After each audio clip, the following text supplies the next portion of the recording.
Alors c'est pour ça que j'ai invité, si vous voulez, si vous me permettez que j'introduise un peu, parce que je suis un peu responsable de cette venue.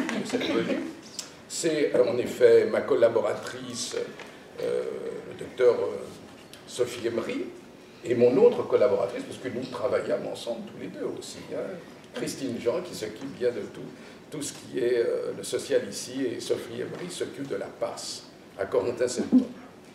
Et comme introduction, très rapidement, j'ai une facilité, c'est l'historique. En 1975, on se retrouve avec des hospices, il faut disparaître un tout petit peu ce qui est du social dans les hôpitaux, parce que très rapidement, ça prenait beaucoup de place, et ça empêchait à ce que les disciplines se développent. Et une véritable dissociation du social, du sanitaire s'est faite. Et ce qui est assez étonnant, c'est qu'il y avait aussi une espèce de vision comme si, à l'hôpital, on ne pouvait s'occuper que du guérir. Et quelque part, il y avait... Bon, ça a permis de faire des grands hôpitaux, comme on dit ici, high-tech, comme ici, c'est-à-dire l'hôpital Georges-Pruneux, qui est sûrement l'un des plus parfaits, une des plus parfaites réussites de cette politique.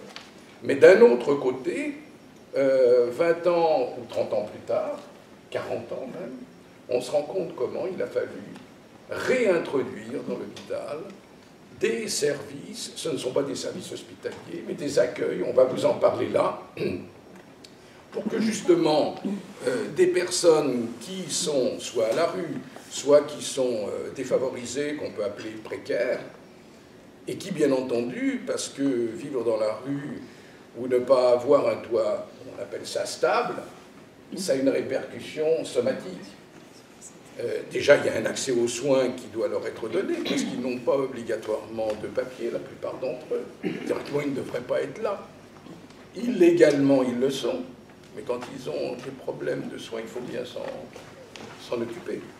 D'ailleurs, un des anciens directeurs de la science publique, Alain Corbier, qui est inspecteur des finances à la Cour des comptes, a bien montré dans un rapport comme quoi il n'y avait plus d'intérêt, on parlait d'efficience, il y avait plus d'intérêt à les prendre en charge maintenant que d'attendre qu'ils se compliquent, arrivent aux urgences, soient hospitalisés et coûtent beaucoup plus cher, parce que là, il est hors de question, une personne devant une maladie grave, de ne pas s'en occuper.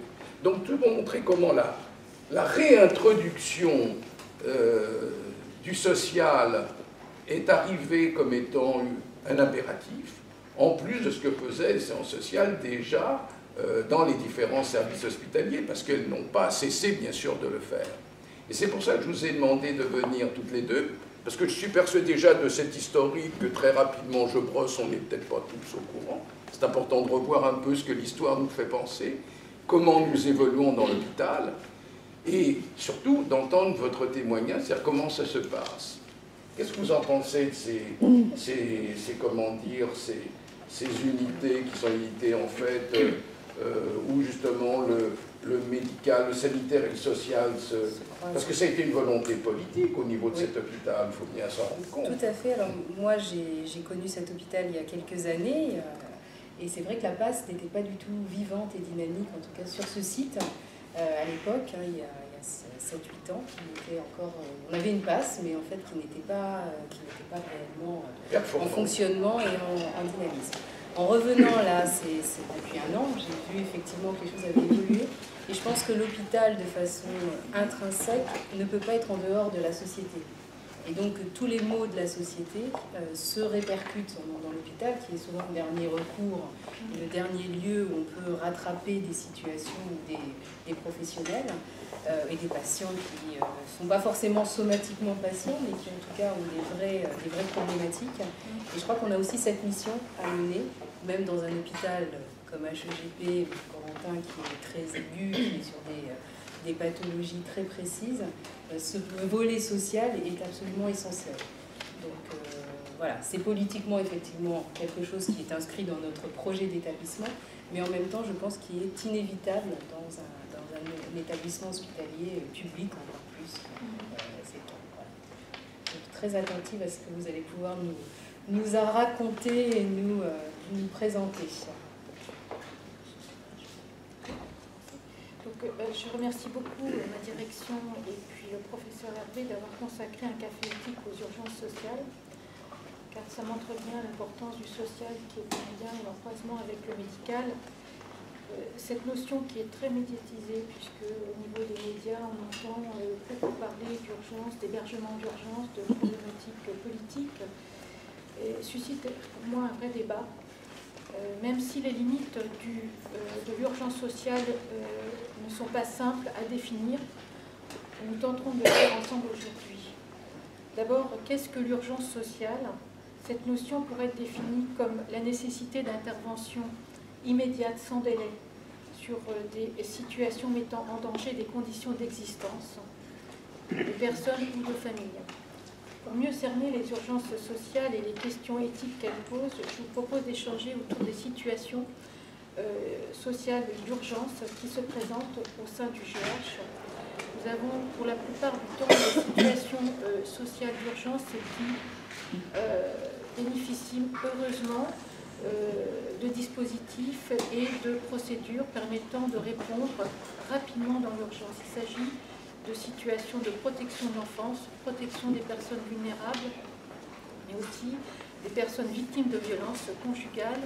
Donc on a tous des dispositifs qui se mettent en place rapidement avec une équipe sociale qui intervient sur le GH, donc sur Corentin-Selton, sur Vaugirard et sur l'HEGP, pour toute situation qui se présente d'enfants en danger. Donc, principalement sur Corentin-Selton et l'HEGP pour l'enfance en danger, pour toutes les personnes qui présentent des situations de vulnérabilité, de précarité, tous les sites sont concernés. Donc on a un ensemble de dispositifs qui vont nous permettre de répondre rapidement, bien que, comme le disait tout à l'heure le professeur Hervé, c'est vrai que l'action sociale, c'est un champ qui est un peu à part, qui est venu, qui s'est un peu cloisonné et du coup n'a pas l'habitude de répondre aux urgences. C'est vraiment une temporalité qui est nouvelle pour nous, puisqu'on avait vraiment l'habitude d'intervenir au niveau du passé, au niveau du présent et au niveau du futur. On a des actions préventives, des actions dans le présent, donc dans l'urgence, et des actions sur le long cours.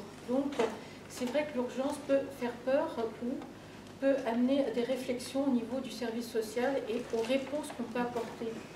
Et surtout d'être vigilant par rapport aux valeurs qu'on peut véhiculer lorsqu'on va recevoir dans l'urgence et accueillir dans l'urgence. C'est vrai que, parlant d'éthique, on peut parler d'éthique de vulnérabilité, mais aussi d'éthique de valeurs. Parce qu'il faut être très vigilant par rapport à ces valeurs que nous avons et de respecter une posture professionnelle lorsqu'on reçoit des patients qui sont en situation d'urgence. Donc là, je venais de balayer un peu les dispositifs où on intervient, qui sont très, si vous voulez, on les développera un peu plus tard, mais qui sont bien bordés et qui nous permettent d'agir rapidement pour l'enfance, pour les personnes vulnérables. On a des protections juridiques qui peuvent se mettre en place. On a des plateformes extérieures, des réseaux gérontologiques qui interviennent aussi pour mettre en place des plans d'aide en urgence.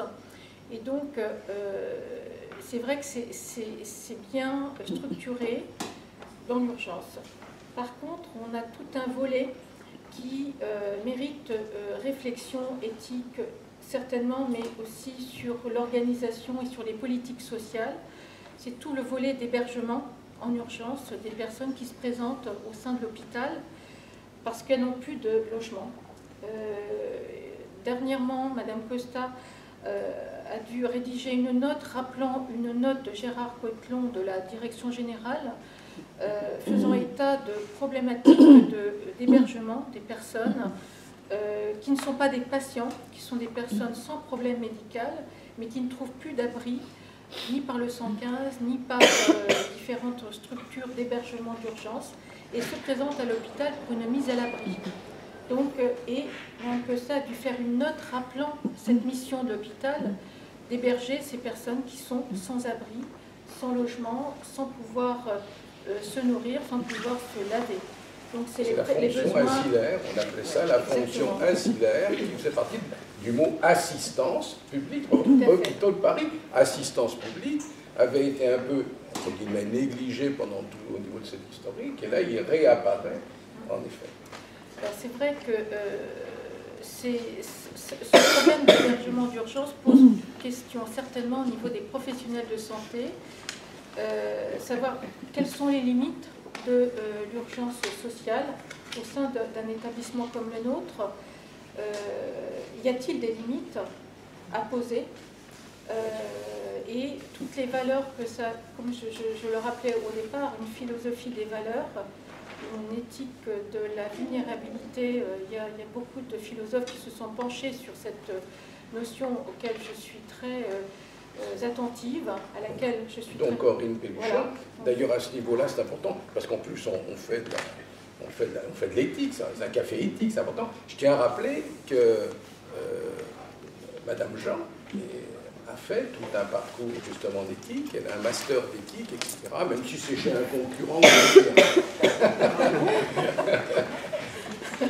On vous écoute, Madame Jean. Oui. Donc, c'est vrai qu'on pourra peut-être en débattre par la suite. Ce que je voulais dire aussi, pour pas trop monopoliser la parole, c'est que ces situations d'urgence modifient, comme je le disais au départ, la temporalité de l'action sociale et les modes d'intervention du service social.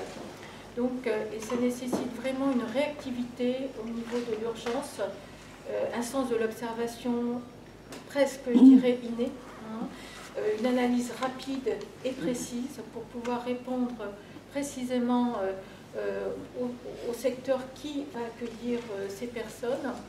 Et donc, ça demande vraiment un savoir-faire et des compétences bien particulières du service social, mais aussi en lien, que le service social va mettre en pratique en lien avec les équipes médicales et paramédicales. Donc, je pense que, si vous voulez, on n'a pas une approche systématique de ces situations d'hébergement, mais on n'a pas une procédure. Je pense qu'il faut vraiment se joindre aux autres équipes médicales et paramédicales pour trouver la bonne solution. Et je finirai par un autre secteur qui m'est cher également, c'est la permanence d'accès aux soins. Le social va être impliqué au médical. Et je conclurai par le fait que finalement nous avons des situations, au départ, vers les années 70, on pouvait parler d'urgence sociale pure, et des situations d'urgence dans lesquelles vous aviez actuellement on a le social qui vient s'imprégner au médical. Et donc on a des situations qui vont s'échanger comme cela, donc on ne saura pas vraiment qu'est-ce qui est le plus porteur, si c'est le social ou le médical, et d'où le questionnement éthique, et par conséquence voir un peu comment on peut prévenir ce qui se passe en milieu hospitalier, au niveau des urgences, et de prendre en charge les personnes dans le cadre de l'accès aux soins. Alors, Sophie, le côté sanitaire, qu'est-ce qu'il dit? Le côté sanitaire, qu'est-ce qu'il dit? Moi, je suis médecin donc, dans la structure médecine sociale PASS à Corentin-Septon, qui fait partie du groupe hospitalier. Donc, les PASS, les permanences d'accès aux soins de santé, c'est des dispositifs qui existent depuis maintenant 99, mais qui se sont développés dans des structures publiques de manière assez hétérogène. Et l'objectif étant l'accès aux soins et la prise en charge globale, c'est-à-dire à la fois médicale et sociale, sanitaire et sociale, des patients qui sont en situation de vulnérabilité. Finalement, chaque établissement a développé des PASS qui fonctionnent de manière un petit peu différente. Alors sur le groupe hospitalier, on a la chance d'avoir un dispositif qui maintenant fonctionne assez bien et plus visible, je pense, surtout de la part des patients qui le nécessitent.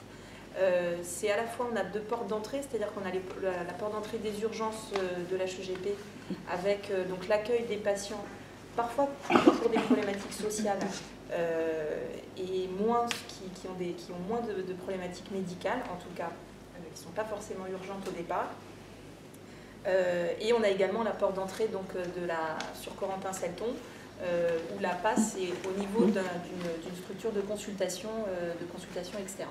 Donc là, les gens viennent consulter pour des problèmes médicaux et on repère par la suite les difficultés sociales qui nécessitent donc une prise en charge globale. Et donc on travaille très conjointement entre les équipes médicales, paramédicales et les assistantes sociales et le service social. C'est donc à la fois des passes qui sont dédiées, c'est-à-dire qu'il y a des lieux identifiés pour les patients, soit aux urgences, soit à Corentin-Selton au niveau de l'unité de médecine sociale. Et c'est également une passe qui se veut transversale, c'est-à-dire que sur le groupe hospitalier, les personnes qui le nécessitent peuvent bénéficier des soins dans un service de cardio, dans un service de pneumologie, dès lors qu'ils sont identifiés PASS, que le prescripteur l'a indiqué, qu'il y a un accompagnement social. Voilà, l'idée c'est de développer et de faire profiter de ces structures. Les critères d'inclusion dans les PASS sont assez flous aussi, comme vous disiez, sur qu'est-ce que c'est qu'une urgence sociale. Une urgence médicale, c'est assez bien défini. On est quand même en difficulté sur le fait que les patients qui arrivent à l'hôpital, on doit les accueillir de manière inconditionnelle, notamment quand ils arrivent aux urgences. Il faut bien sûr d'abord privilégier l'accès sanitaire et l'accès médical. Mais après, de fait, dans les prises en charge, on est obligé de sélectionner ou de définir des critères pour des personnes que l'on va pouvoir aider, pour lesquelles on va pouvoir faire une prise en charge optimale, et puis d'autres pour lesquelles on va devoir, nous, adapter notre prise en charge, et notamment au niveau médical. Parfois, les situations, on ne prescrit pas la même chose à quelqu'un qui a un hébergement, un travail et une situation, un environnement social favorable, et à quelqu'un qui est dans la rue et qui nécessiterait a priori les mêmes soins, mais qu'on sait bien que si on les prescrit de la même manière, ça ne va pas être fait, ça ne va pas être fait de manière optimale. C'est à deux vitesses alors, il y a des soins à deux vitesses dans cette histoire. On essaye de ne pas le faire, mais on a une réflexion éthique quotidienne de ce dont nos patients ont besoin, les besoins que l'on peut identifier, qui sont rarement les mêmes besoins que ceux exprimés directement par le patient. On arrive toujours à trouver d'autres. Et en fonction de nos compétences et de nos capacités à gérer des situations, puisque sur le plan médical, on arrive à peu près à soigner toutes les situations qui sont prises en charge, mais avec un contexte favorable qui est aidant, et que quand le contexte social n'est pas là, ça peut être très compliqué. Donc pour en discuter, pour soulever un petit peu plus le débat, on avait repéré donc avec Madame Jean plein de situations cliniques qui ouvraient un petit peu le débat, et on en a retenu 3 qui nous paraissaient intéressantes, qui sont donc des situations on a des patients qu'on a pu recevoir dans l'unité à la passe à Corentin-Selton. Donc par exemple, la première situation, c'est un homme d'une 50aine d'années qui est SDF, qui a décidé, c'est un choix pour lui de vivre dans la rue. Il vient d'un pays étranger, mais il a décidé de n'avoir pas de ressources, de n'avoir pas de couverture sociale, de ne pas faire les démarches, et il veut qu'on le laisse tranquille. Mais un jour, il a mal aux pieds, et donc il se présente en consultation pour qu'on lui soigne son pied. Et là, on va, du coup, pour répondre à sa question qui est de le soulager, nous, soignants, on dit c'est facile, il a une plaie du pied parce qu'il a un déficit neurologique, et il faut juste qu'il arrête de marcher. Il faut des soins infirmiers tous les jours, c'est facile à organiser, du lundi au vendredi, en tout cas à la place à Corentin-Selton. Il y a des pansements qui sont faits régulièrement, donc il faut une toilette quand même tous les jours, il faut les pansements propres, et puis il faut qu'il arrête de marcher. Donc les pansements sont faits par les infirmières à la polyclinique, et puis sauf que évidemment il est obligé de marcher pour aller chercher à manger dans des structures d'aide alimentaire.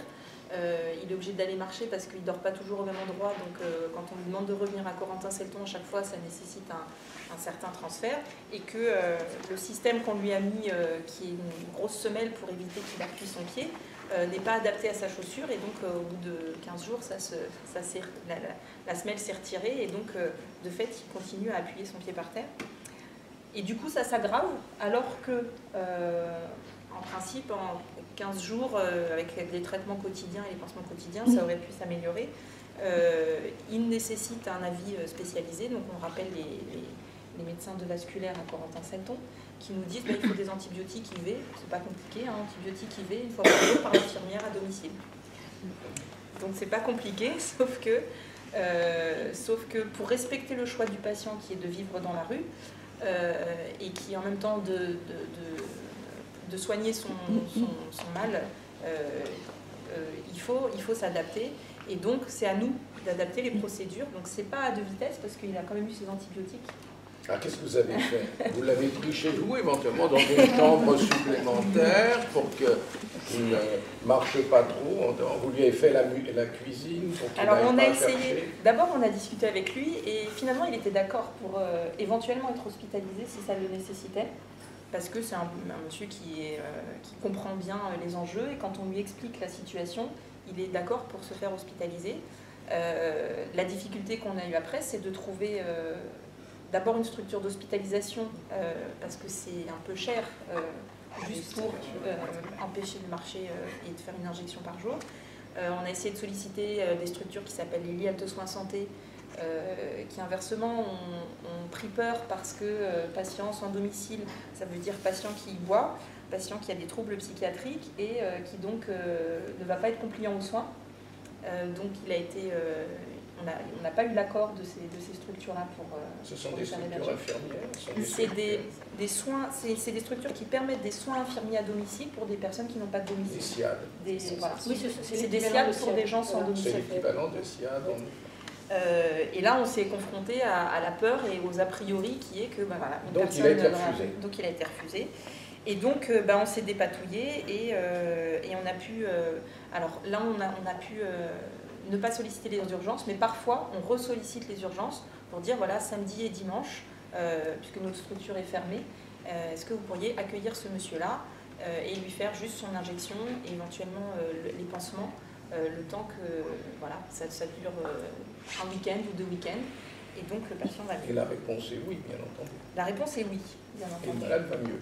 Et le malade va mieux. Sinon, le malade, ce serait compliqué, aurait fait un problème infectieux, se serait retrouvé ensuite avec des soins et là, pour le coup, c'est une hospitalisation un peu obligée, tardive et qui... ça montre l'efficience de ce que vous êtes en train de faire, mais non seulement une efficacité.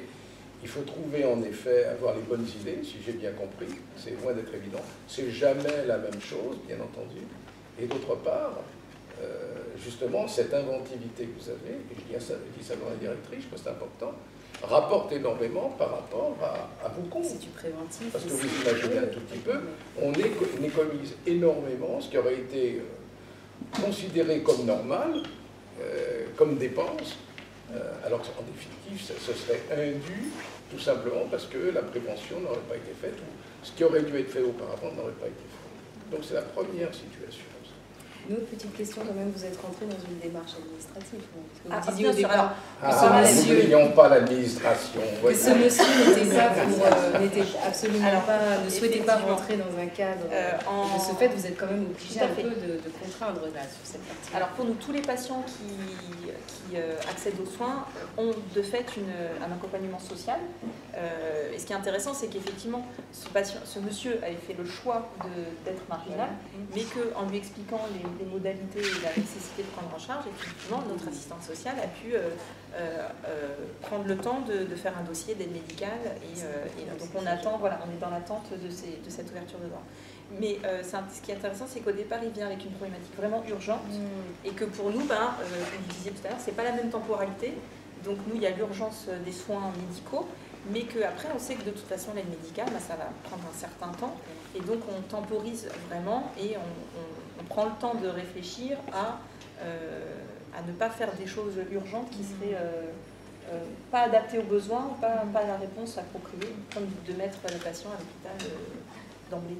Parce que c'est plus facile. Vous avez une deuxième situation, là, pour qu'on comprenne bien. Oui, par Super. exemple. La deuxième situation, qui est une situation que j'ai choisie, mais c'est des situations auxquelles on est confronté quand même assez régulièrement aussi. Soit je sais, le service directement des urgences, soit l'hôpital Pompidou de manière générale, et de temps en temps, nous, dans l'unité de passe à Corentin-Selton, c'est des patients, par exemple, une dame qui a une cinquantaine d'années également, qui arrive du Sénégal, et qui arrive tout juste du Sénégal avec donc un visa touristique et donc une assurance a priori qui couvre les soins. Et que cette personne-là se retrouve donc vite fait, au bout de quelques jours, parce que c'est une personne qui est diabétique, qui se sait diabétique, qui est insuffisante rénale, qui a des dialyses, qui doit être dialysée plusieurs fois par semaine. Donc elle sait ce qu'elle risque. En même temps, elle arrive à se débrouiller avec la famille et l'aide de la famille pendant un certain temps pour payer ses soins, payer ses médicaments et payer ses dialyses. Et puis un jour, soit parce que c'est une situation urgente, elle arrive aux urgences, soit quand elle prévoit un petit peu les choses, elle arrive dans l'unité de la passe à Corentin-Selton. Et là, une situation qui n'était pas urgente, c'est-à-dire une personne qui avait un traitement qui était équilibré, on se retrouve, nous, médecins, vraiment en difficulté parce qu'on sait que les gens ont besoin de soins. Si on ne répond pas à ces besoins de soins, l'urgence va se déclarer. On a 48 heures ou 72 heures en fonction de l'insuffisance rénale. Et en l'absence, en la présence d'un visa et une supposée assurance qui, on le sait pertinemment, ne couvre pas les soins qui vont être prévus, on peut se retrouver dans des situations très très difficiles. Et donc nous, on voudrait éviter l'urgence, on voudrait faire de la prévention, on voudrait orienter vers un centre de dialyse en disant, voilà, dans X semaines, il y aura une aide médicale, il y aura quelque chose, mais pour le moment, c'est pas possible.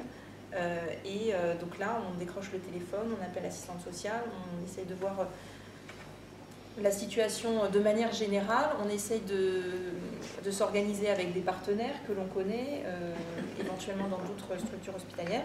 Et souvent, malheureusement, on se retrouve à dire aux patients, pas de solution. Voilà, on fait le minimum, on dépanne, on donne les médicaments, parce que ça, on peut le faire. On fait un bilan pour vérifier que c'est pas trop grave et qu'il n'y a pas d'urgence. Et on leur dit, quand ça ne va pas, pour le coup, vous allez aux urgences. Parce qu'on n'a pas d'autre solution. Et ça, c'est la situation qui est très désagréable et qui est assez fréquente et pour lesquelles je pense qu'on n'a pas de solution. Je vous disais en introduction, dans les permanences d'accès aux soins, on a les mêmes objectifs. Après, les fonctionnements sont un petit peu différents. Et je sais que c'est des situations qui sont assez problématiques. Certaines passes, pour connaître un petit peu le fonctionnement des passes aussi au niveau national, certaines passes disent si le patient n'a pas d'ouverture potentielle des droits, on ne le prend pas en charge dans la passe, même pour donner 3 Doliprane et faire un pansement. D'autres passes disent nous on n'a pas d'assistante sociale, donc on fait les soins, mais le patient se débrouille pour l'accompagnement social. Nous on a la chance d'avoir des structures médicales vraiment larges. On a des assistantes sociales aussi qui peuvent prendre en charge les patients et les accompagner pour les aider à une ouverture de droit. Mais malgré tout, on est parfois dans des situations de devoir dire non et de renoncer. Et là, je vous pose régulièrement la question parce que... Oui, quel est l'intérêt dans ce cas-là des réseaux? Parce que, je vous l'ai dit, c'est une de mes élèves, et donc toutes les semaines, nous faisons un staff où nous prenons les situations complexes et nous essayons de les résoudre. Et je me rappelle très bien de cela, parce que, alors là, je vous laisse plutôt la parole là-dessus, la ME, on ne peut l'avoir qu'au bout de 3 mois, c'est loin d'être évident, il faut en plus, au niveau administratif, il faut plein d'autorisations, ça risque de prendre un tout petit peu de temps. Et il y a des caisses d'assurance maladie qui sont un peu plus difficiles que d'autres par rapport à ces questions. C'est vrai que par rapport des personnes qui arrivent, je me tourne vers Madame Trignol parce que récemment on a eu une autre situation d'une patiente sénégalaise. Parce qu'il y a une complice aussi, elle a beaucoup été à Mourier dans une passe, elle a beaucoup travaillé aussi. Bravo. Donc c'est vrai que bon, pour les personnes qui sont qui ont un visa, qui arrivent sur le territoire français avec un visa touristique, normalement c'est accompagné d'une assurance permettant de prendre en charge l'urgence. Donc, soit dans le pays d'où la personne vient, la personne elle avait une assurance et donc il faut faire valoir. Donc, il y a toute une évaluation sociale à faire. Mais en tous les cas, pour monter un dossier d'accompagnement social, d'accompagnement administratif, c'est au cas par cas, puisque là, la situation, là, je pense que c'était peut-être possible, mais dans le cadre de soins, disons, urgents, on peut déclencher une procédure de soins urgents qu'à partir du moment où le visa, la date du visa est périmée, si vous voulez. On ne peut pas, tant que le visa est existant, on ne peut pas aller touriste, on ne peut pas solliciter les soins urgents. Donc déjà, c'est le premier point. Après, il faut, pour bénéficier de l'AME, au moins 3 mois de résidence en situation irrégulière. Donc, on est sur un parcours de soins, donc il faut attendre un certain nombre, je me tourne aussi, je ne voudrais pas me tromper, mais en tous les cas sur des échéances, des dates et des problématiques. Alors, on est confronté à l'urgence médicale, mais le social ne va pas aller en lien avec cette problématique médicale. Donc, et c'est vrai que je suis profondément reconnaissante parce que j'ai eu affaire à Mme Trignol et à d'autres participants pour une situation. Il y a eu un débat, je pense que certaines associations sociales sont au courant, mais on a eu vraiment un débat éthique sur cette situation. Et j'ai le souvenir des réponses de Mme Trignol sur cette situation et bien d'autres personnes, mais d'une qualité humaine que j'ai rarement entendu. Donc c'est vrai que je tenais à le dire et à remercier ma direction parce que on était vraiment en phase. C'est-à-dire qu'il y avait cette question, cette réflexion qu'on pouvait porter et d'aller au plus près des attentes de chacun, mais trouver aussi la bonne solution par rapport à l'institution. Et bon, c'est vraiment un cas d'école, mais qui pourrait servir de base de réflexion éthique sur des situations qui se présentent. Pourquoi on a insisté, je pense, parce que c'est vrai qu'on est hors l'égalité parfois, parce que, entre guillemets, mais c'est important de pouvoir répondre. Non, voilà, je crois pas. Je crois pas. Ce qui est difficile, c'est qu'il y a un paradoxe entre l'urgence médicale, qui est vraie et qui est légale. Enfin, pour le coup, en tant que médecin, n'importe qui recevrait ce type de patient. Enfin, si je pouvais faire la dialyse, je la ferais. J'ai pas les moyens, mais donc il y a une vraie urgence médicale. Et le paradoxe, c'est que la procédure d'AME urgente nécessite d'attendre 3 mois, enfin d'attendre la fin de l'expiration du visa qui parfois est de 3 mois. Donc c'est un petit peu aberrant. On sait que les patients ont des assurances la plupart du temps, mais pour bénéficier, enfin pour faire fonctionner l'assurance, il faut d'abord avancer les frais et ensuite éventuellement se faire rembourser dans certaines conditions qui sont... C'est très cadré, c'est très cadré parce que... il faut avoir dit à son assurance en fait, il faut avoir dit son assurance, ce qui n'est pas le cas souvent quand ces patients-là viennent sur un visa touristique, ils n'ont pas déclaré qu'ils avaient une... Mais donc, c'est ça le souci. Et on a même, excusez-moi, on a même les ambassades qui nous rappellent après pour nous dire, mais vous avez à déclencher une demande d'AME, pour quelle raison? Donc, parce que c'est vrai que l'État français va se retourner contre l'État dont ressort la personne, le patient, et on a des comptes. Là, c'est le service des frais de séjour, mais on a des comptes à rendre également à ce niveau-là. Peut-être même pour aller plus loin, puisque dans des cas précis, on en parle, et on se retrouve même où le patient va se retrouver avec une dette. Tout à fait, dire comme ça, et il n'aura plus de visa pour pouvoir venir en France. Donc ça, il faut avoir conscience que c'est pas seulement lui rendre un service immédiat, mais c'est aussi l'interdire après de pouvoir revenir en France parce qu'il sera déclaré comme ayant une dette en France, et du coup l'ambassade ne pourra plus délivrer. Vous voyez, ça a des implications qui sont assez lourdes. La difficulté, c'est que là, alors on travaille toujours avec les assistantes sociales et on essaye de vraiment, mais parfois les objectifs ne sont pas les mêmes. Enfin, la finalité n'est pas la même. Et c'est vrai que même si on explique aux patients la difficulté de la prise en charge et la difficulté d'ouvrir, même après une aide médicale, ou de pouvoir faire les soins et qu'ils se fassent rembourser ou qu'ils n'aient pas à payer les soins, au final, on se retrouve toujours en tant que médecin ou soignant devant le fait que le patient, on sait que si on n'agit pas, il va se retrouver dans 2 jours en réanimation, enfin aux urgences, voire en réanimation.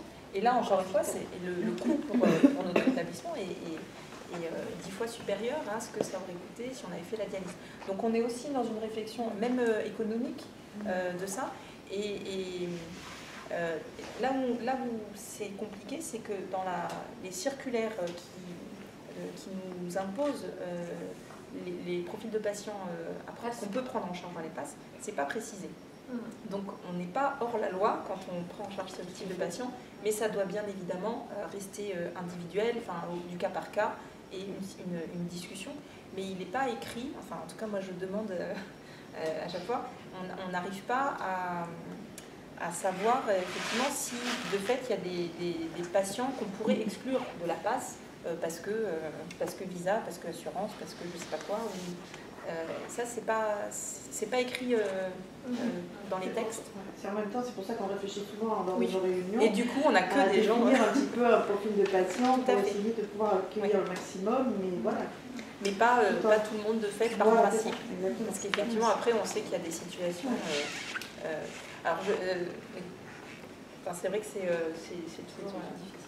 Et il y a aussi un concept, excusez-moi, par rapport à l'exemple que donnait Christiane sur HEGP, c'est aussi la prise en compte de la famille et des conséquences sur la famille.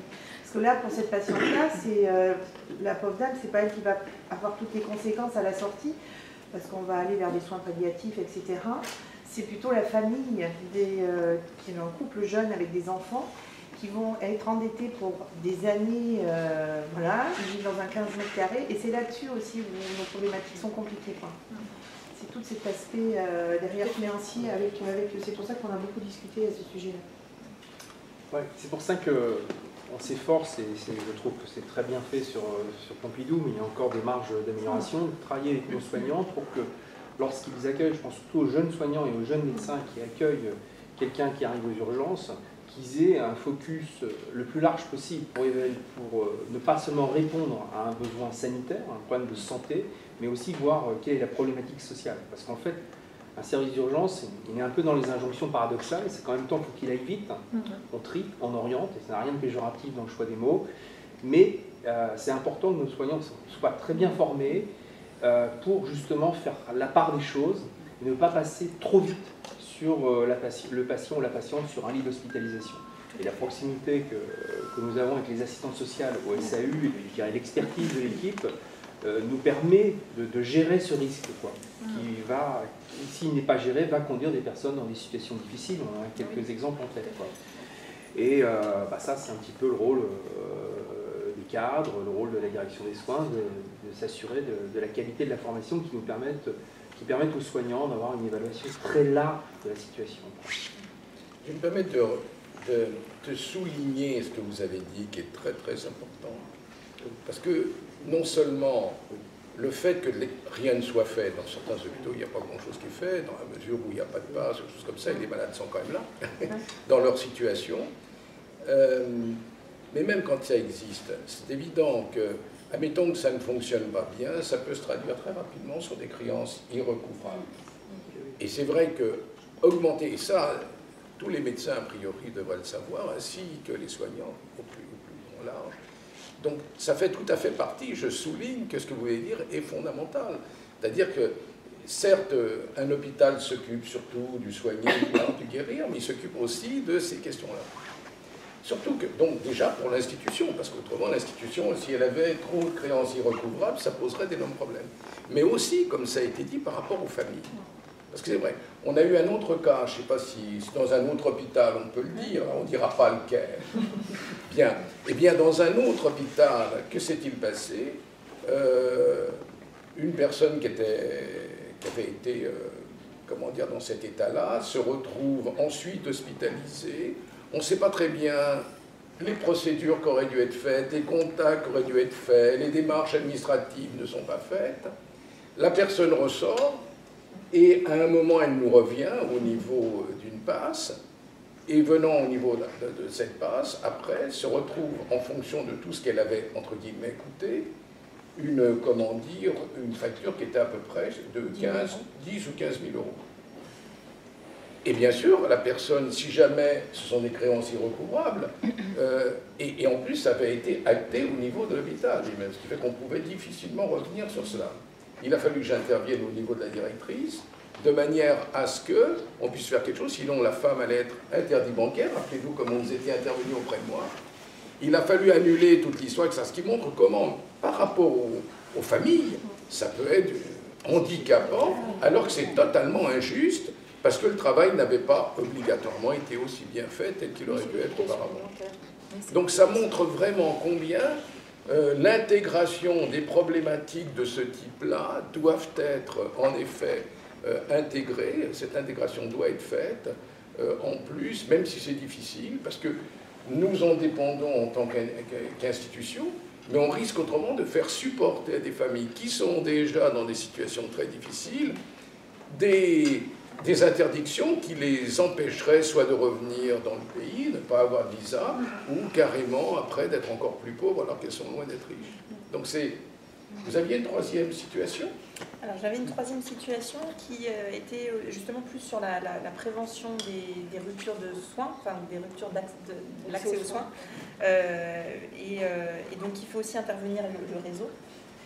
C'est-à-dire que le fait, les PASS ont tout intérêt à travailler en réseau avec des partenaires extérieurs, que ce soit parce que les partenaires repèrent des personnes qui vont être en difficulté et les orientent à l'hôpital ou à la PASS, mais aussi dans le retour, une fois que les patients ont été pris en charge dans la PASS, comment on peut les orienter vers la ville.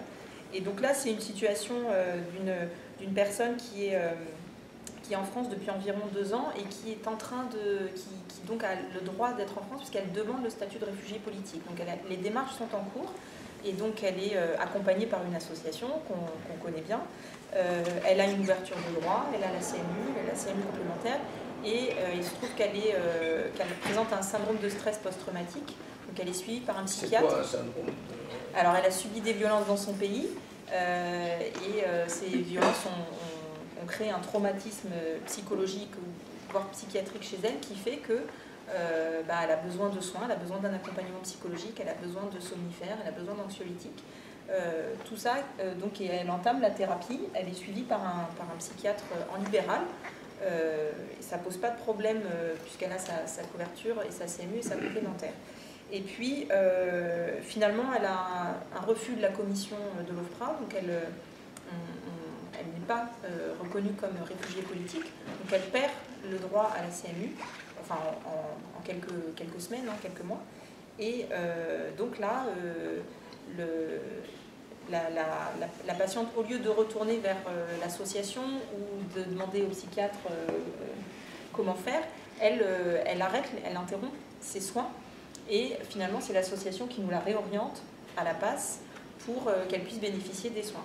Donc là, c'est une situation aussi qui arrive assez régulièrement, c'est des gens qui ont des droits, qui ont une CMU ou qui ont une aide médicale d'État, qui ont des soins et qui se retrouvent parce que n'ayant pas bénéficié de la PASS et n'ayant pas eu de prévention avant, ont éventuellement déposé leur dossier tout seul, mais comme on le sait, dans certains départements, c'est assez long, c'est assez compliqué. Et du coup, il y a une rupture il y a un temps qui peut être assez long, qui peut être de 3, 4, 5 mois, sans couverture sociale. Et donc là, la PASS a vraiment toute sa place pour éviter la rupture du soin, chose qui pourrait être vraiment anticipée s'il y avait un accompagnement social. Alors nous, notre assistante sociale, elle anticipe ça pour les gens qu'elle connaît et qu'elle voit, mais il y a beaucoup de personnes en ville qui ne sont pas forcément identifiées et qui du coup se retrouvent dans des situations difficiles. Donc voilà, ça c'était aussi une situation Est-ce que vous distribuez, comme certaines passes que je connais, par ailleurs, mais que nous ne citerons pas, est-ce que vous distribuerez gratuitement des médicaments? Alors, on n'est pas une pharmacie ambulante. On donne des médicaments dans le cadre d'une prise en charge globale et d'un parcours de santé.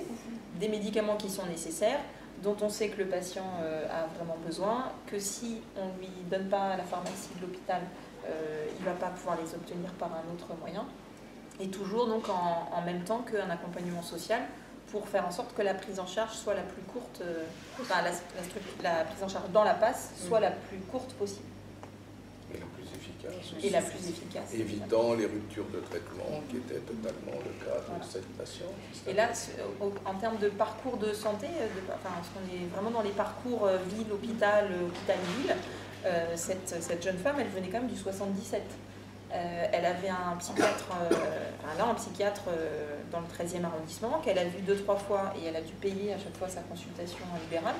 Et donc, voilà, c'est quelqu'un à un moment qui a dit « Ah, mais il y a une passe à Corentin-Seton ». Bon, je pense qu'il y en avait une dans 77. Hein, mais voilà, enfin, les partenariats, les réseaux, voilà, c'est quand même intéressant toujours de savoir d'où viennent les gens, comment ils arrivent jusqu'à chez nous. On est parfois surpris. Et donc, bien sûr, on dépanne, on prend en charge, mais on réoriente après pour que les gens soient quand même suivis. C'est aberrant, parce que, enfin, quand je dis c'est aberrant, c'est-à-dire, normalement, dans le social, je parle encore sur votre responsabilité, votre autorité, c'est très sectorisé. Directement, les personnes du 77 vont au 77, il faut être clair. Il faut voir comment une passe prenant énormément d'ampleur, travaillant très bien, on risque très rapidement de la critiquer, parce qu'elle risque de coûter relativement plus par rapport à quelque chose qui n'est pas du même département, donc qui n'est pas dans les mêmes financements. Vous vous rendez bien compte comme quoi, en fait, là, d'où l'intérêt des réseaux entre passes, que les différentes passes essayent de travailler ensemble, qu'elles soient, si possible, au même niveau de prestation. Je voudrais vous poser une question qui est une question politique. Excusez-moi, je peux me le permettre, je suis assez vieux pour cela. J'ai cru comprendre qu'on allait supprimer l'AME. Du moins, il y a un certain nombre de politiques qui pensent qu'il serait bon de supprimer l'AME. D'après tout ce que nous avons dit là, l'aide médicale d'État, j'ai cru comprendre que ça vous poserait énormément de problèmes dans... Énormément. Mais il faut le témoigner, je pense qu'il est important, parce qu'on se rend bien compte qu'on gagne de l'argent, on évite des problèmes qui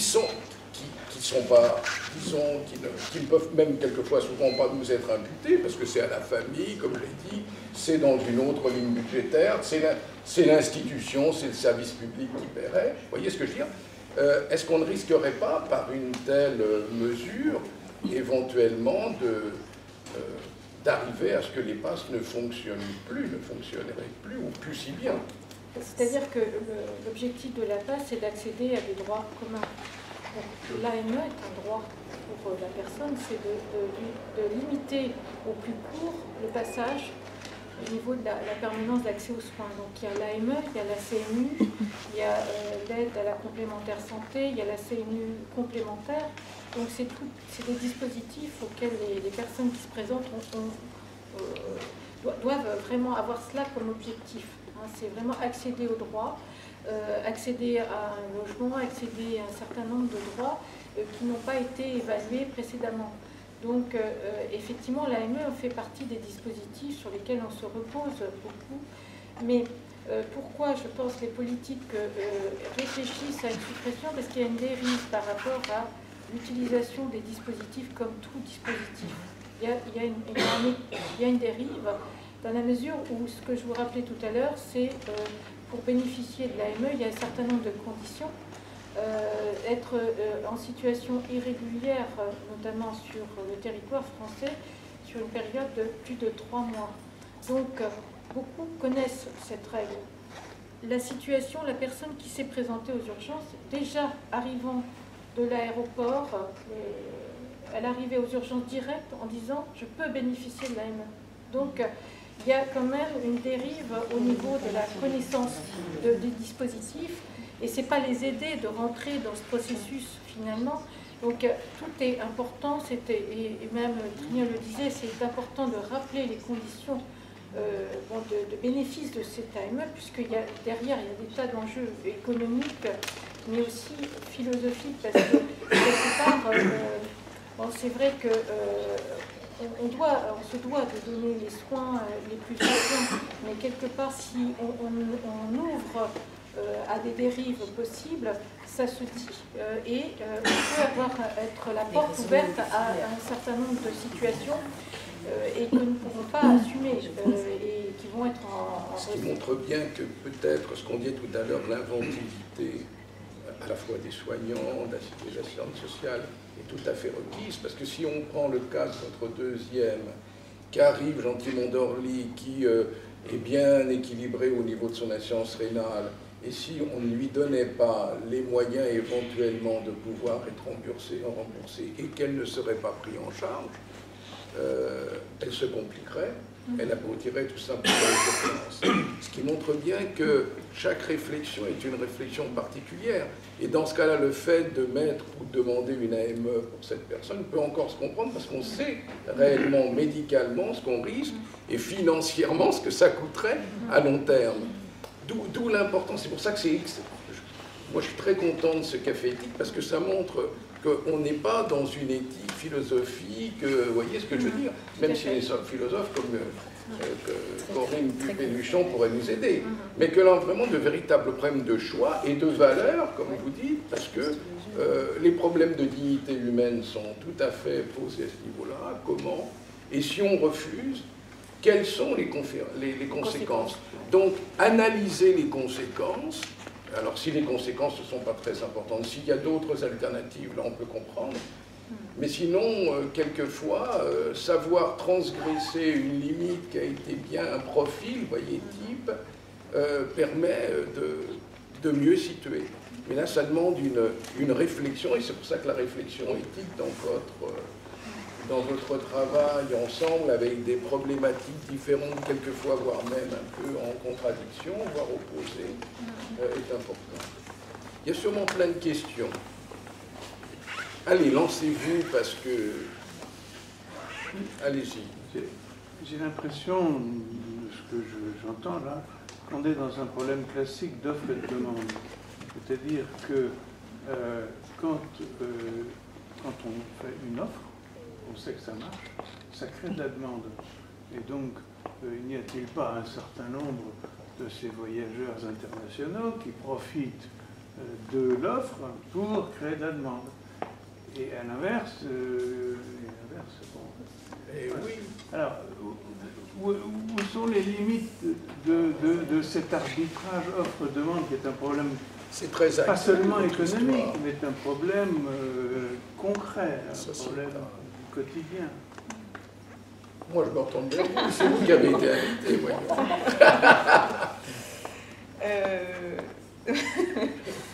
Je pense que la demande en santé, on ne la crée pas. Si les gens sont malades, ont besoin de soins, c'est pas parce qu'on ouvre d'autres hôpitaux et d'autres systèmes que les gens vont être plus malades et vont plus demander aux soins. Ça, c'est une très bonne réponse. Mais les malades risquent de venir. Alors, est-ce que la demande sauf s'ils viennent en d'ailleurs. Alors, mais on sait pertinemment que les gens viennent dans leur pays pour se faire, enfin, certains pour se faire soigner. Et là, je pense que c'est aussi une question de valeur. Pourquoi ils viennent? C'est-à-dire que si on... Enfin, moi, je parle avec certainement mon point de vue de médecin. C'est quand les gens sont devant moi et malades, je ne sais pas pourquoi ils viennent, quelle est leur vie, ce qu'ils ont vécu avant, mais en tout cas, là, de quoi ont-ils besoin quand ils sont dans mon bureau de consultation? Ça, c'est la première question que je me pose, et comment je peux répondre à ce besoin-là, et effectivement, est-ce qu'il y a un risque vital ou pas? Si le risque n'est pas vital ou urgent pour le patient ou pour les autres, parce que quand on parle de VIH, de tuberculose, enfin voilà, c'est aussi l'environnement qui est à risque. Après, on a une autre réflexion qui est, ce patient-là, il est arrivé jusqu'ici pour se faire soigner. Peut-être que c'est parce que la dialyse dans son pays coûtait extrêmement cher, ou n'était pas disponible, ou le traitement VIH. Je crois, moi, en tant que médecin, évidemment, il y a une question, mais c'est plus une question politique et économique que médicale. Alors, j'ai toujours en tête le coût, ce que ça coûte et ce que ça représente. Mais je suis aussi, j'ai quelques notions de santé publique, du fait de travailler avec le professeur Hervé depuis quelques années. Mais voilà, moi, mon patient, c'est un individu devant moi qui a besoin de telles choses, et je sais que je peux répondre à sa demande. Voilà. C'est pour ça que les 3 mois, d'ailleurs, ont été institués vis-à-vis du visa touristique. Il faut être très clair. Les personnes viennent là avec un visa touristique. C'est pour ça que l'AME, on pouvait l'avoir qu'après les 3 mois. Il faut être très clair. C'est pour ça que ça a été fait. D'où l'importance du discours entre les 3 mois, c'est à la fin de la durée du visa qu'on peut déclencher la demande. Et en plus, on l'a beaucoup plus tard. Ce qui montre bien la discussion entre l'assistante sociale et le médecin, là, apparaît fondamental. Tout à fait. Parce que c'est comprendre avec des données différentes. On est dans une conciliation, une véritable conciliation sur le cas qui est posé. Et ce que je voudrais ajouter, c'est que vous disiez tout à l'heure, effectivement, l'aide médicale d'État est un droit. Tant qu'elle existe encore, tant qu'il y a cette aide médicale d'État, il faut, nous, en tout cas, tout mettre en place, en œuvre, pour que ces patients puissent non seulement avoir l'aide médicale d'État, mais la faire valoir. C'est-à-dire, une fois qu'ils ont le papier et la carte, qu'ils puissent être reçus. Si jamais il n'y a plus d'aide médicale d'État, on va réajuster nos pratiques en fonction de nos valeurs. Mais là, pour le moment, moi, je trouve qu'il n'est pas acceptable. Vous allez réajuster, c'est-à-dire que vous allez faire, vous n'allez plus vous occuper des patients en disant, eh bien, nous voilà cette personne, elle a une insuffisance rénale, eh bien, je la renvoie gentiment à puisqu'elle vient dormir. Mais tant que je trouve que c'est pas acceptable de se dire ce patient il a des droits, parce qu'on a aussi des gens qui sont en France depuis plus de 3 mois, qui sont dans des situations régulières ou pas, qui ont donc droit à une couverture sociale. Et ce qu'on doit faire, c'est vraiment tout faire pour que ces gens aient leurs droits, obtiennent leurs droits. Si je peux me permettre, l'AME est un droit pour les personnes en situation irrégulière sur le territoire français qui vivent sur le territoire français à la base. Je pense que ça remonte à l'époque où on avait énormément de travailleurs pauvres qui étaient en France depuis 5 ou 10 ans et qui, parfois, on l'a vu dans les informations, qui payaient même des impôts en France et qui se retrouvaient sans couverture sociale. Là, on arrive en tout cas moi je le vis au quotidien, tous les mois, à des situations où on reçoit des personnes vivant à l'étranger qui viennent dans le but de se faire soigner parce que dans leur pays ils ne peuvent pas se faire soigner parce que sinon ils meurent dans leur pays. Et du coup, l'AME n'est pas faite pour ces personnes-là, ce n'est pas un droit pour ces personnes étrangères. Et nous, en tant qu'assistants sociaux, on se retrouve constamment dans un paradoxe où on sait pertinemment que ces personnes vont retourner dans leur pays, mais la seule chose qu'on a à leur proposer, c'est de se retrouver sans papier en France. Donc moi j'ai des personnes à qui je dis que voilà, le dispositif d'AME ne correspond pas parce qu'ils sont touristes et que si ils décident de vivre sur le territoire français, oui on fera une AME, mais il faut qu'ils s'engagent auprès de l'État français de rester ici aussi. Et ces personnes-là, souvent, j'ai des personnes qui vont me dire non, moi je ne peux pas me retrouver... Moi, après, une fois que mon visa se termine, je ne peux pas rester sur le territoire français en situation irrégulière. Ce qu'on est amené à proposer, c'est une aberration. Et il y a énormément de personnes qui, quand même, vont rester sur le territoire français en situation irrégulière, vont obtenir leur aide médicale d'État, vont être soignés et 6 mois après, vont retourner dans leur pays. Et ça, on n'en a pas parlé, donc je me permets juste de repréciser un petit peu. C'est indu, en un mot, c'est indu ce que vous êtes en train de dire, d'où l'intérêt de la discussion. Vous avez tout à fait raison. Et c'est pas social, c'est politique. Madame Jean disait qu'on avait énormément de dispositifs. Nous, les assistantes sociales, on se repose sur des dispositifs pour plusieurs situations de précarité, mais ce dispositif-là n'est pas un réel dispositif pour les personnes.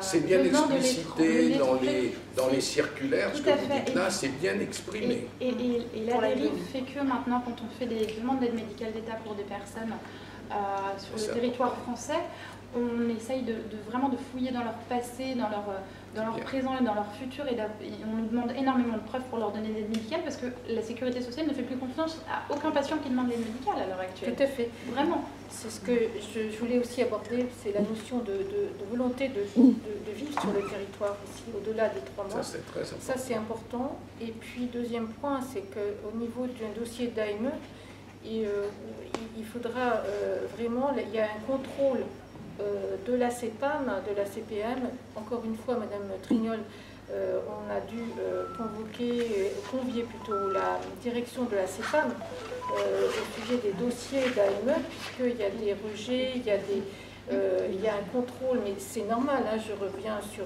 ce que disait Aïda. Effectivement, c'est une dérive qui... pourquoi les politiques évoquent cette suppression? Parce qu'il y a une dérive, alors que effectivement c'est un dispositif qui doit être maintenu, mais être vigilant. En tout cas, plus réfléchi, et que les professionnels appliquent réellement ce qui est prévu. Tout à fait. Vous vouliez poser Je dirais une que question, c'est même une dérive qui pourrait arriver à ce que vous disiez tout à l'heure, qu'il n'y ait plus d'aide médicale d'État. Tout à fait, exactement. C'est Bien pourquoi, voilà. au dépend de ce qu'elle pourrait servir. Tout à fait. Exactement. Vous voyez comme quoi on y arrive là. D'autres questions? Après, c'est pas du profit. Il n'y a aucune personne qui vient de l'étranger pour on va dire un tourisme médical. Et dans des situations urgentes, les personnes restent, et certaines personnes finissent par vivre en France aussi, parce qu'il y a aussi la problématique dans certains pays. Il y a des conflits qui font que ensuite cette personne-là décide de rester ici, de demander l'asile. Ça nous arrive. C'est vraiment des situations complexes, précaires, mais les personnes qui viennent, c'est rare qu'il y ait des personnes qui viennent dans le but de se faire soigner, qui retournent dans leur pays après, qui jouent avec ça. Ça arrive. Moi, j'en ai pas connu. La plupart se retrouvent en détresse vitale, urgente, et c'est pour ça qu'avec les médecins, on est obligé de se coordonner pour connaître la manière la plus efficace d'être à la fois en accord avec la loi et à la fois en accord avec l'éthique et l'humanité. Il y a une véritable réflexion. C'est vrai que il y a beaucoup de personnes qui arrivent en France, mais même des personnes qui sont nées en France, et le temps qu'on peut avoir dans ce dispositif-là de passe de permanence d'accès aux soins en tant que médecin et je pense assistante sociale et les infirmières, c'est important, c'est ce temps pour faire l'éducation des personnes, c'est-à-dire pour leur expliquer. C'est vrai que quand on en a vu aussi une il n'y a pas longtemps qui venait d'un pays d'Afrique pour avoir une procréation médicale, voilà. Elle venait comme ça, désespérée parce que envoyée par son mari en fait, disant que voilà, que de toute façon si elle n'avait pas d'enfant, il allait la quitter. Donc elle est venue en France avec ce désespoir, enfin elle était pleine d'espoir et en une demi-heure de consultation. Et alors et en fait, voilà, je lui ai expliqué. Mais j'ai pu prendre le temps parce que j'ai le... Voilà, qu'est-ce qu'elle a dit, la centre sociale dans cette histoire? Alors là, on était d'accord. On était d'accord. Vous étiez d'accord pour, en effet, une PMA, parce qu'autrement, elle allait être comment dire, répudiée, voire éventuellement, et d'ailleurs, elle est rentrée, elle est tuée, elle était tuée par toute la famille, jet de pierre, etc. Bien sûr, c'est ça l'histoire. Des dérives, il y en a, enfin des dérives ou des patients qui n'ont pas toutes les informations, qui posent des questions, qui ont des besoins, qui ont vraiment un espoir dans le système de santé français. Il y en a qui ont évidemment des cancers et qui viennent en pensant qu'on va leur sauver la vie. Mais juste, voilà, de leur expliquer que non, en fait, même en France, on ne pourra pas régler l'état du cancer de la situation. Je ne suis pas persuadé, je me permets de vous le dire là, parce que je vous félicite sur la réflexion mais je connais des passes qui sont un véritable trou. Il suffit qu'une personne comme ça arrive pour qu'aussitôt tout soit embrinqué et qu'il n'y ait pas de réflexion, c'est systématique. Et c'est pour ça que c'est important, et je voulais surtout insister là-dessus, que justement, il y ait une telle réflexion. Et puis la réflexion, je dirais que c'est très important, parce qu'on a quand même l'impression que vous l'avez même avant que le malade soit à l'hôpital, hospitalisé. Parce que quand il est hospitalisé, c'est un peu plus compliqué. Non, c'est Il faut l'intérêt. l'avoir. On continue à l'avoir. On essaye de... On continue à discuter des C'est ce que vous même disiez. hospitalisés. Ce que vous disiez, c'est que quand les patients arrivent aux urgences, on essaye quand même d'éviter au maximum l'hospitalisation. Moi, je vois très peu de patients hospitalisés puisque ils viennent en consultation, donc leur pathologie ne nécessite pas forcément d'hospitalisation. Mais aux urgences, oui, il y a une vigilance, je pense, qui est faite. Pas que les gens sont moins bien soignés, mais il y a une réflexion des soignants qui est systématique de combien ça va coûter, est-ce que c'est nécessaire, est-ce que c'est utile, Alors, oui, il est urgent de ne pas prendre de décision. Il est urgent de rien faire. En fait, ce qu'on fait, ce qu'on a mis en place aujourd'hui, peut-être ça existe un peu avant, mais nous, ce qu'on met dans les cas problématiques, on fait une réflexion, on va dire, multiprofessionnelle, assistante sociale, les soignants, donc aide de santé, personnel médical, et administratif pour avoir un petit peu le rôle, un petit peu financier derrière quand même, un petit peu, voilà. Et c'est vrai que pour ces patientes, on s'est réunis plusieurs fois et c'est au cours de cette réunion qu'on prend certaines décisions et qu'on répartit un peu les rôles de chacun, le rôle du médecin, le rôle de l'administration, le rôle de l'assistant social. Et c'est vrai qu'au fil du temps, finalement, on s'aperçoit qu'on arrive à des situations. Pour le coup, cette patiente, par exemple, on a pris la décision de la faire sortir. Alors elle est sortie, contre vents et marées un petit peu, on a un peu forcé la main parce que c'était une sortie quand même très limite. Bon, il y a eu malgré tout quand même des complications, bien évidemment on l'a repris, mais la démarche est faite et l'éducation auprès de la famille et de la patiente est faite aussi, en même temps. Mais c'est vraiment une décision collégiale et interprofessionnelle. Ça, ce que vous expliquez là, Madame Priol, est très important, parce que là on fait le lien avec la philosophie, ou je dirais avec même le droit, c'est-à-dire qu'on est dans l'éthique de la discussion. Mais ça marche. Véritable. Moi, je crois que ce qui est important, comme le dit Stéphanie, c'est que ça marche parce que c'est très décloisonné, finalement. Voilà, on a chacun des champs de compétences, mais on choisit de les croiser, quoi, parce qu'on ne peut pas penser qu'on va avoir seule la solution. L'interprofessionnalité. On a besoin d'échanger des informations vraiment entre assistants sociaux, médecins, infirmières. Parce que, moi, je sais que dans mon service, les médecins, les personnes des admissions sont tout à fait claires. Dès qu'une personne arrive sans ouverture de droit, on est alerté dès le premier jour. Si on peut éviter l'hospitalisation, on évite. Donc, vous êtes dans quel service êtes-vous? Voilà, c'est ça. Ou donc Médecine interne. Médecine interne.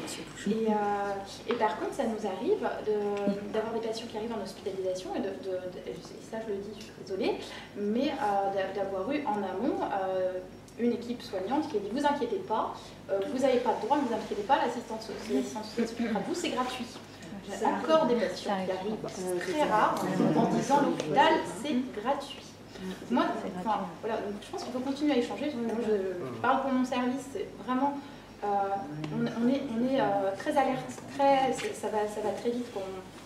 On a des mécanismes qui fonctionnent hyper bien. Et c'est par le biais de ce café éthique ou autre qu'on peut continuer à optimiser la prise en charge des patients en n'oubliant pas cette problématique de l'ouverture de droits, ce côté social d'accès aux soins. D'autres questions? N'hésitez pas. Est-ce que déjà tout le monde a pris son café déjà? Parce que j'ai l'impression qu'on est un café éthique et la plupart d'entre vous n'avez pas pris de café. Alors est-ce qu'on doit tout le temps appeler ça un café éthique si on ne voit pas le café? Qu'est-ce que ça veut dire ça? Il y a des règles, excusez-moi, il y a des règles, on devrait imposer désormais le café. Un café gratuit. Une dernière question, allez.